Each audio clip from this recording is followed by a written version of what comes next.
Mix डाळींचे अप्पे, नाश्त्याचा एक हेल्दी आणि टेस्टी असा पर्याय. नमस्कार, मी प्रियांका. दख्खन स्वाद रेसिपीज विथ प्रियांकामध्ये तुम्हा सर्वांचे मनापासून स्वागत. आज बनवूया मिक्स डाळींचे जाळीदार असे अप्पे. बाहेरून कुरकुरीत आणि आतमध्ये सॉफ्ट जाळीदार असे मिक्स डाळींचे अप्पे. मूळचा साऊथ इंडियन असलेला हा पदार्थ आता मराठमोळा झालेला आहे. मूळच्या रेसिपीमध्ये थोडासा बदल करून त्याच्यामध्ये काही डाळी ॲड करून हा पदार्थ मी प्रोटीनयुक्त असा बनवलेला आहे, ज्याच्यामध्ये ग्लुटेन नाही, प्रोटीनने रिच असलेला हा उत्तम असा नाश्त्याचा पर्याय होऊ शकतो. तर आज आता वेळ न घालवता आपण आपल्या रेसिपीला सुरुवात बनवण्यासाठी आपण इथे 3 वाट्या हा तांदूळ घेतलेला आहे. जो इडली करायला वापरतात तो आपण हा तांदूळ घेतला आहे. 1 वाटी तुरीची डाळ, 1 वाटी हरभऱ्याची डाळ आणि 1 वाटी उडदाची डाळ आणि 1 चमचा मेथीदाणे. हे सर्व आपण आता स्वच्छ धुवून 6 ते 7 तास भिजवणार. एका मोठ्या भांड्यामध्ये तांदूळ आणि डाळी सर्व काढून घेतले व ते 2 ते 3 वेळेस पाण्याने स्वच्छ धुवून घेतले. नेहमी डाळी आणि हे तांदूळ भिजवताना हे स्वच्छ धुवून घ्या, कारण याच्यामध्ये थोडीशी जी घाण असते ती निघून जाते. कारण डाळींना कधी कधी स्टोअर करताना पावडरी वगैरे लावलेले असतात, त्यामुळे नेहमी हे तांदूळ स्वच्छ धुवून आता आपण ते 6 ते 7 तासांसाठी भिजत घालूया.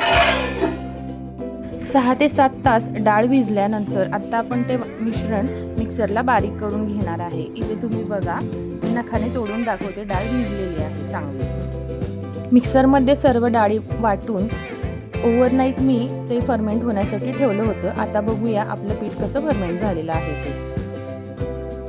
पीठ खूपच चांगलं फर्मेंट झालेलं आहे, म्हणजे चांगलं आंबलेलं आहे. किती मस्त फुगलंय तुम्ही बघू शकताय.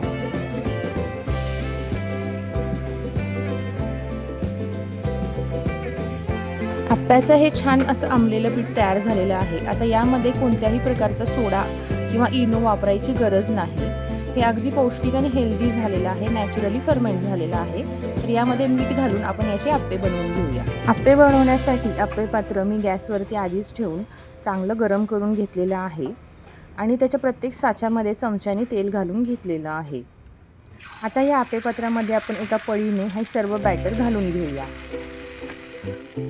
आजकालच्या इन्स्टंटच्या जमान्यामध्ये जर आपल्याला हेल्दी आणि टेस्टी असं फूड खायचं असेल तर थोडे पेशन्स हे ठेवावे. जसे की आपण अप्पे बनवण्यासाठी डाळ आणि तांदूळ 1 दिवस भिजत घातले, नंतर त्याचं मिश्रण वाटून ते चांगलं फर्मेंट होण्यासाठी 1 रात्र ठेवून दिलं आणि त्याच्यानंतर हा रिझल्ट आपल्याला मिळालेला आहे. अशा पद्धतीने आपण आपले पेशन्स ठेवून आपल्या घरच्यांना आपण हेल्दी नाश्त्याचा पर्याय देऊ. आपल्या अप्प्याच्या ह्या मिश्रणामध्ये किंवा या पिठामध्ये कोणत्याही प्रकारचा सोडा किंवा इनो आपण इथे वापरला नाही. नैसर्गिक पद्धतीने फर्मेंट झालेलं पीठच आपण इथे वापरलं आहे आणि त्याच्यामुळे अप्पे अजून अधिक चवदार आणि पौष्टिक बनले आहेत. चमच्याच्या सहाय्याने उलटवून आपण अप्पे दोन्ही बाजूनी चांगले भाजून घेऊया. छान फुगलेत.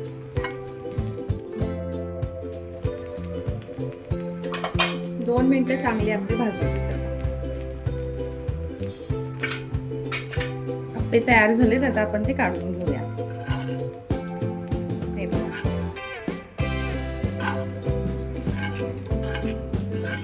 गरमागरम असे अप्पे आता आपले तयार झालेले आहेत. ते तुम्ही खोबऱ्याच्या चटणीसोबत सर्व करू शकता. सगळ्यांना नक्की आवडतील. तर तुम्हाला आजची रेसिपी कशी वाटली, डाळ भिजवण्याची पद्धत, पीठ बनवण्याची पद्धत कशी वाटली हे मला कमेंट करून नक्की सांगा.